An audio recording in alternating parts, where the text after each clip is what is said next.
Hey guys, we're in Coquitlam, Canada. Beautiful day, and we're checking out the new Electra Townie Path Go 10D. And the 10D stands for 10-speed derailleur, okay? This bike is new to me. It's 2020 model and pretty exciting because it's got the Bosch power tube, 500 watt hour battery pack right there. A lot of cool integrated features like the lights and everything, but the first thing that caught my attention about this bike was that they also have the Vail Go 9D. It's 9-speed derailleur. That one is a little bit cheaper, $32.99 versus $36.99 for this bike. So I was like, well, what's the difference? They both have the down tube integrated battery.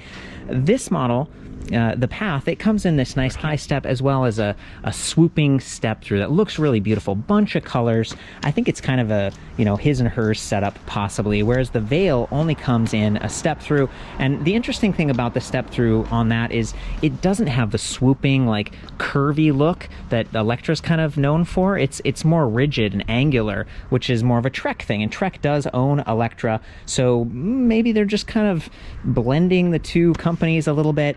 The biggest differences I noticed about these two bikes is that, comparing the Vail to the Path, is that this one, the Path, has the Bosch Performance Line motor, which gives you up to 65 newton meters of max torque, 300% support, versus on the Vail, you just get the Active Line Plus, which gives you up to 50 newton meters of torque, 270% assist. And I think one of the big things for me is that the cadence support is a lot lower on that one. It's 105 RPM, whereas this one's 120 RPM. But they look very similar. I mean, the casing and everything, even the way it pedals, there's kind of this like clunk feeling when you stop that I've complained about a little bit with some of these motors in the past. It's not the end of the world, and I'm looking at brand new bikes, so perhaps that goes away, but it is something that I noticed. This is definitely my preferred drive system right here. Okay, because you just noticed it. It's a lot zippier. It's still very quiet, fairly efficient. I haven't range tested these, but the Bosch system does give you some feedback about estimated range. They have the same batteries and everything, but this motor is just a lot more sporty, a lot more satisfying. The interesting thing is this bike has quick release skewers, 9mm. Front and rear, so 100mm hub spacing, 136 in the rear, but yeah, quick release skewers. Versus the Vail, they went with through axles, like 12mm through axles.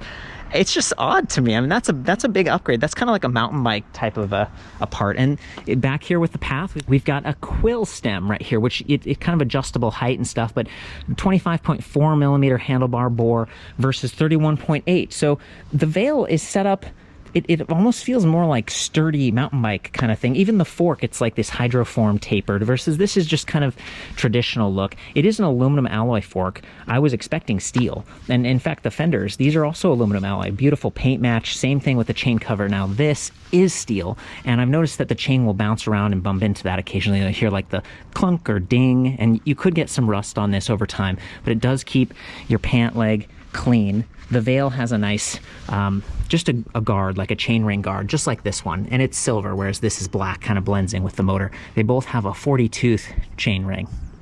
So again, drivetrain, fairly similar. You just get an extra gear here, and you have a wider spread, 11 to 42 teeth versus 11 to 36. And a really nice derailleur here. This is Shimano Deore with a one-way clutch. So in the down position like this, it's fairly loose, easy to remove that rear wheel for maintenance and servicing and stuff. Also makes shifting a little bit easier, but you're really supposed to ride it in the locked position. It's a lot tighter. It's not going to bounce. And this is more of like a mountain bike part that I've seen in the past. So to see it on kind of a cruiser bike for neighborhood riding, and again, a Performance Line motor, this is the sportier setup. It's just, again, it's just sort of interesting that they chose this motor and this drivetrain for the frame that looks a little bit more casual to me. So anyway, the fenders do a good job, and them being aluminum alloy, they're still sturdy. They don't make a whole lot of noise, but they're not going to rust. They could get bent compared to plastic, but they are so beautiful, just paint match like this. And then check out this rack, 25 kilogram, 55 pound max weight. It's got a flat surface and a nice little bungee loop at the bottom. In fact, on the step through back at the shop, I saw they actually had a double bungee, so perhaps it comes with that and this one's just missing. It's a nice rack. You could potentially mount like a child seat to this, or really load it up with cargo, versus the Vail it has like these futuristic looking silver bars that they almost act more like fender support arms and maybe pannier hangers versus an actual rack that's rated. The other one on the Veil, it didn't have any kind of rating, and it had yeah, I guess it just kind of threw me off. I was like, well, you know, what's the deal with that? Both of them do have bottle cage bosses, which is nice, especially for an integrated battery design like this. The weight for the drive system is all low, centered, paint matched cover right here, which is another, it's nice, but if you had this bike and the Veil, they're probably going to be different paint colors. And then if you like swap the batteries or one person borrows one, you're going to be like looking kind of weird with a different color. So that's one of my complaints, and I'll get more into that a little bit later when we actually look at the drive system. Very comfortable saddle, really wide and kind of almost gel-like. It has these elastomer bumpers inside, which feels great. There's no suspension seat post on this bike, but there is on the Veil. Both of them have a 27.2 millimeter, fairly standard seat post. And this one actually gets a little bit lower because it doesn't have the suspension element built in. The suspension seat post is another feature where I was like, wait a minute, the Veil's like the slightly affordable model, but it has the suspension seat post versus this one, you just got a really nicer saddle, I guess. The Veil has like a pretty firm saddle. So for me, I actually prefer this setup better. I mean, I guess I'd prefer this with a suspension post, but for people who want the lower, like minimum saddle height, especially for the step through, this is going to be a great option. And you can always upgrade this yourself and do a suspension seat post later. Taller, this is kind of like a high-rise handlebar that could be rotated, and that's going to bring the grips back closer to you. So it's going to shorten your reach and give you a comfortable upright body position. Both of them have these like custom, slightly different rubber ergonomic locking grips. And to me, it was weird. They are slightly different. I don't know why they didn't just use the same ones. They look almost identical. And then this one has nicer brakes. Shimano hydraulic disc brakes, 180 millimeter rotors front and rear, whereas the Veil has 160 in the rear, and it has Tektro brakes, which just isn't quite as nice as Shimano in my experience, at least from a brand perspective. And having a Shimano drivetrain and everything, like that's just the more recognized hardware. The interesting thing is with Tektro and whatever else they were doing with the Veil, they took this magnet and this sensor and they integrated it back here, and like there's a little sensor built right onto the disc brake rotor. So that's the better setup. Again, the Veil wins compared to this. This can kind of get bumped out of position and maybe throws off the balance of the wheel slightly. It's a minor thing, but something that I noticed a lot of mountain bikes are kind of moving to that really integrated tight design. So I was surprised that the more expensive bike didn't do that. Anyway, nice kickstand position. It's not going to get pedal lock or anything. Nice adjustable length kickstand here too. It's right below that rack, so you're going to have nice support for whatever kind of gear you're carrying. And then the lights, Supernova, this is the E3, 3 LED rear light, fairly low, so keep that in mind. You know, it's nice to have some lights up here. I am wearing like an Abus helmet with an integrated light up at the top, which is nice. They gave this to me, by the way, which is cool. And it fits well. I like it. That's why I keep wearing it. And then we've got the Supernova. This is like the e-bike. I think it's 230 lumen headlight, points where you steer, nice aluminum alloy casing, but it doesn't have side windows. Okay, so that's kind of a bummer because you want side visibility too, especially if you get the darker frame. So they've got this semi-reflective paint going on, little accents, and then the reflective sidewalls on these awesome tires. These are Schwalbe Supermoto X. They have the Performance Green Guard, which is like 3 millimeter thick rubber layer that keeps it from getting punctured quite as easily. Really cool size too, 27.5 by 2.4. So you get a lower attack angle because it's a wider wheel diameter, and with a higher like kind of air volume for comfort and stability, a little bit wider, almost like a balloon tire here. Really nice, kind of a hybrid tread that could work anywhere. I think these are just great. It's a nice setup, slightly narrower like fenders on this bike too. That was another thing I noticed. I was like, huh, the Veil, it kind of looks beefy. It's almost like how trucks and stuff these days, they have all the extra, like just they look bigger even though it's probably the same chassis. I feel like that's what's going on between the two. I don't have the step through here. So I can't really comment on the bottle cage location, but I noticed on the Veil, they kept the bottle cage low like this versus up high. And considering it's a step through, that sort of threw me off. So if you want the larger of the frames, you've got to get this one. This is the high step versus the Veil's kind of in between. And the smallest frame is the step through path. So hopefully I'm not confusing you guys too much. These bikes just seem very similar to me since they share a similar battery integration, and I don't know, at the end of the day, this would probably be my choice. I like that they also include a cafe lock right here. This is also called a frame lock sometimes. So for people who want to just like dash into the coffee shop real quick and don't want to lock their bike physically to like a post or something, they can just go out to the bike real quick, stick the key in, push down on the lever on the other side, and that bar goes through so people can't move the bike. It immobilizes it. And this bike's like 55 plus pounds, depending on if you get the step through or the high step. So that's going to be a pretty good deterrent. And then when you turn it, it just unlocks like that. And then you can pull the key out, and then you can unlock the battery if you want to. So that's the next area that I want to discuss with you. Before I do, really good charging location right here compared to the Veil. The Veil, it's on the side and it gets in the way of the crank arm, whereas here it's on top and it just feels very reachable. You still have to lean down low like this. It'd be nice if it was up high for people with like kind of knee sensitivity, and you know, if you're an older rider, it's kind of leaning down. But you don't have to take the battery off, which is nice. You can just plug the bike right in. They give you this nice 4-amp charger, weighs about 1.7 pounds, and then all these other dongles and stuff, that has to do with the display that we'll get to in a minute. So they could have gone with a 2-amp Bosch charger, but I like that they went with a 4-amp because it just works a little bit faster. It's going to keep you on the trail, get you more ride time, which I always appreciate. So again, nice job on the charge port location. I mixed on the key location because see, it's on the left hand side of the bike, but the battery comes off on the right side. So you've got to kind of reach around, find that locking core, insert the key, twist, and then the battery disengages. Then you push down on this little black handle and pull it off. So they call this the rib design. This is a removable integrated battery kind of casing that Electra does, that I guess they're kind of borrowing from Trek. Originally it was a Trek thing. I feel like it's okay, but remember, it's like paint match, so sharing batteries isn't going to be quite as easy, and it adds some weight. Like this handle and everything, it's 7.1 pounds versus just 6.6 pounds if it was the naked battery.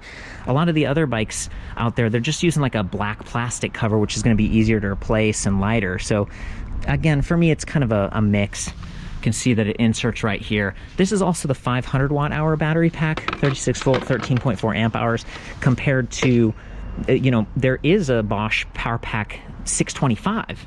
So you're like, well, this is an expensive bike. Why didn't they go upgrade? And I think it's because the frames, they wanted to be able to accommodate the step through frame, and they also want to do this flat foot technology thing, which is where they shift the bottom bracket, the spindle a little bit forward in front of that seat tube. And what that does is allows you to get good leg extension while you're pedaling, but then lower the saddle for when you're standing and just sort of positioning the bike at a stoplight or stop sign. So, you know, just a theory here.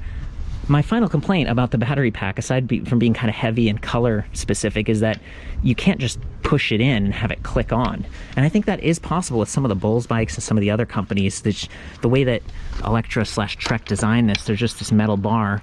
Maybe it's super secure, but it's just not as, oh, we got a little visitor. Look at the booties on that dog. That's awesome.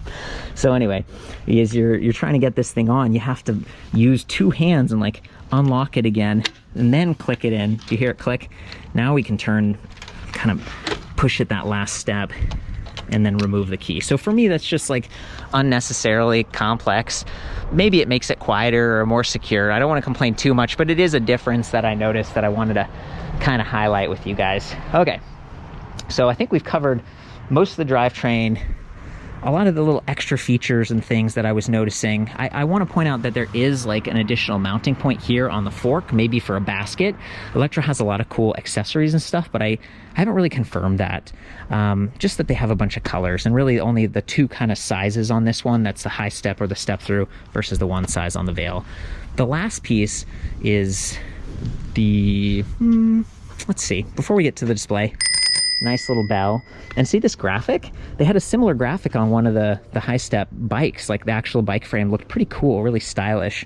and let's see, adjustable reach on the 3-finger brake levers, and then a really nice Dior trigger shifters. This is another thing for me.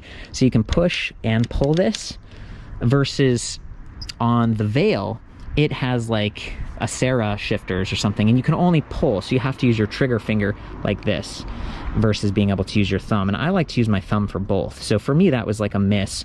But this also has 3 steps in the low gear, so very nice, like really good drivetrain on this.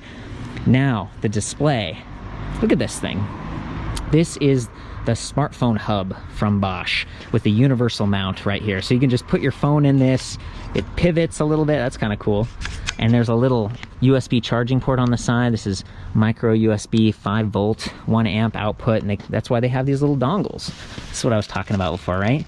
So they have it's like USB-C, micro USB, and then iPhone. Interesting thing is, if you have an iPhone, they actually have like a standalone phone case that interfaces directly with the bike. You could buy separately. Personally, I just use my regular phone case and it fits just fine in this universal mount. A lot of people have like the little backpack, like the charging backpacks for their phones too. So it's kind of interesting, and it's only iPhone that they did that for. I was calling Bosch asking about it, and I was also, I'll get into more details. I just think this is such an interesting contraption right here, right? Like, you technically don't have to use your phone for this. That was the big aha for me. It was a big surprise. And at first I wasn't sure how to turn it on. And then I discovered there's like this little button over here. You press that for a second, and then the display comes on. So we do have a little like grayscale LCD display, and it's super tiny. Like if you're way up here, it's gonna be hard to see, but it gets the job done. It's actually pretty good. It's almost better than the Purion in some ways, aside from the size. So the lights, Trek has just like permanently enabled the lights on this bike, so keep that in mind.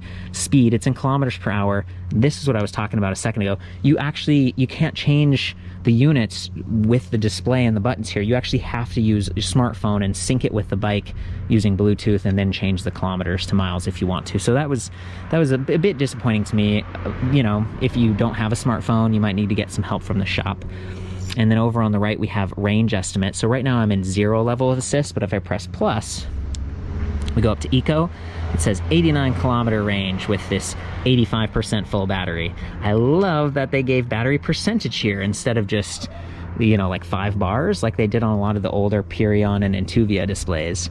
And now if we go up to some of those higher levels of assist, like Tour, we get 55 kilometers. Sport and Turbo.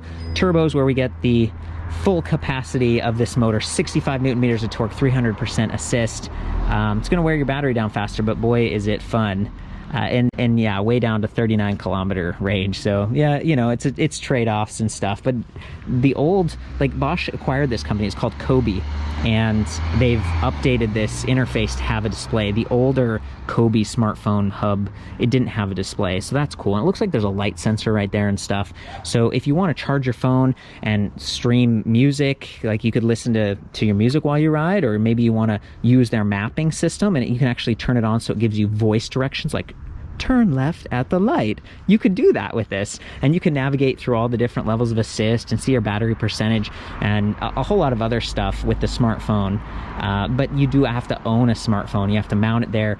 It could take a little bit of direct sunlight, which could be hard on the screens, and this feels very secure, but it's a compromise. So keep that in mind. This is one of the areas where if we compare the Path to the Veil comes with its standalone color LCD like display. It's called the Kiox, and it's removable. It's got a little micro USB port in the bottom.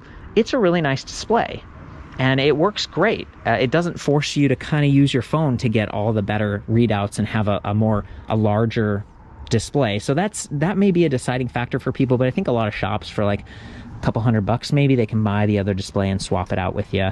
I think this is cool, and I like that you just don't have to have your phone if you don't want to. That was huge for me.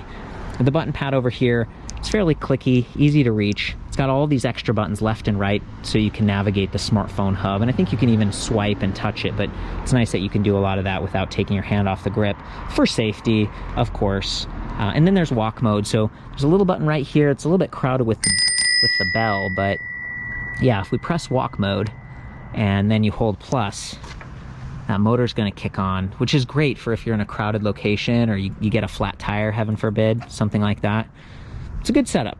All in all, this is my favorite bike from Electra for 2020.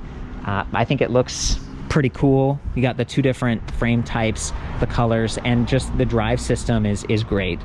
I'm not sure about like the smartphone hub, but then again, it's like you want to charge your battery on your phone, keep it going, especially if you're using it for GPS. So I guess you can do that, but then you've got the slightly smaller battery. So it's like, you know, a couple little things here and there, but the flat foot design, the approachability of this bike is great. And Electra's just, they're known for making these awesome looking, really reliable cruiser style e-bikes and bikes in general. This was one of the first, like, you know, there's companies out there like Pedigo and stuff. I think way back in the day, a lot of the people who were starting those companies took the Electra Townie and they would convert it to electric by adding kits. So to have a purpose-built electric bike that's so integrated, almost looks like a regular bicycle, weighs about 55 pounds, yes, a little bit heavier than the Veil, but with that nicer rack and the better saddle and the, you know, bigger motor and stuff like that, this is a real win for me. So I think I'm gonna pack it up and we'll do a little ride.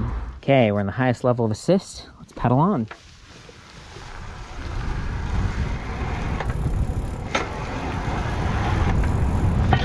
Very satisfying and capable, even in kind of a higher gear. Normally you'd want to start in a lower gear to get better leverage, but you know, and do a little hill climb up here. Notice how quickly it starts and stops as I pedal.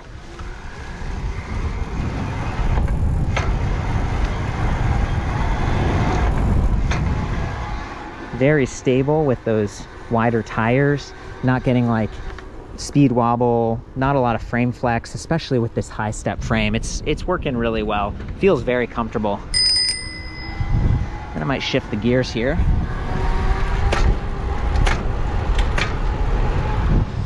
So that motor, I mean, not only is it more powerful, but compared to some of the competition out there, it's just very sensitive. It's measuring your rear wheel speed, pedal cadence, and pedal torque over 1,000 times per second. And it's listening for sort of the power from your pedal strokes as well as the tension from your shifting. And along the way, it's trying to ease back if it feels like you're shifting gears so it won't mash those gears. It's called shift detection, something kind of unique from Bosch. Look at that, that display is actually backlit too, so it looks pretty nice right now as well. Not hearing a lot of jittering from the fenders and stuff. I might ride off-road for a second.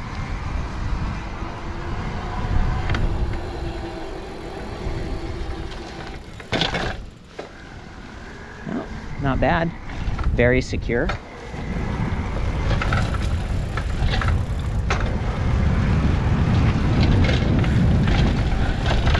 Keep in mind, we're in the highest level of assist and that motor is just so quiet.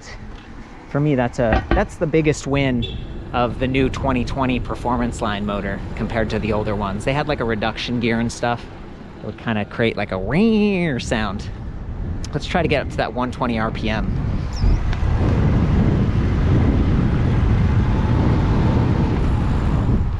I have to shift down to do that.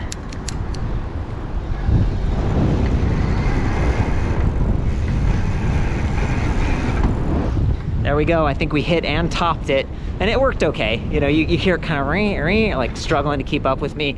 That's when you want to move to like the Performance Line CX motors that are really like high power, high speed to keep up with you. For a city bike like this, something that's kind of neighborhood oriented, this is just awesome. Okay guys, from here you can not really see that 40 tooth standard steel chainring with that nice aluminum guide, or at least dash guard on the outside, and then the chain cover.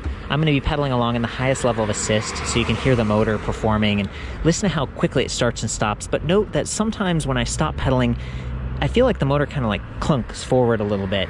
I'm not really sure why. Maybe it's because it's a new bike or something, but I've experienced that on a few of these systems.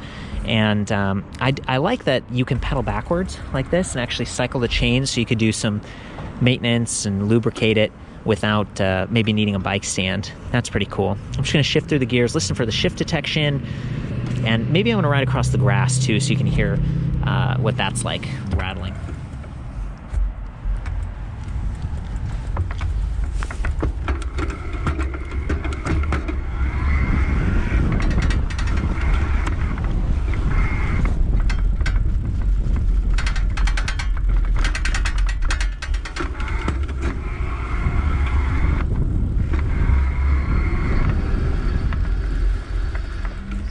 brakes are just fantastic. You might have heard the a little bit of tinking there, and then that was in the highest, or the lowest gear, I should say. So the chain is closer there, but it's also supposed to be tighter because it's stretched out further. So now I'm going to go to the higher gear.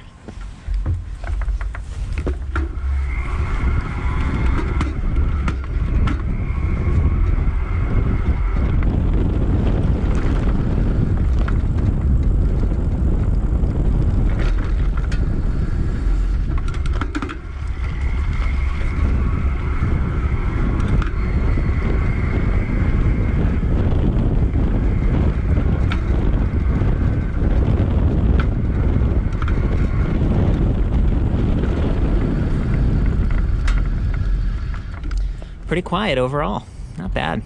I think that's it, you guys, for the full write-up on the Electra Path 10D as well as the Veil 9D. I'll see you back at electricbikereview.com. I've mapped out all the specs and everything, and I've got a cool little tool that lets you compare all those specs back to back if you're trying to choose between the two. I welcome your feedback, comments, corrections in the comments. I always appreciate that.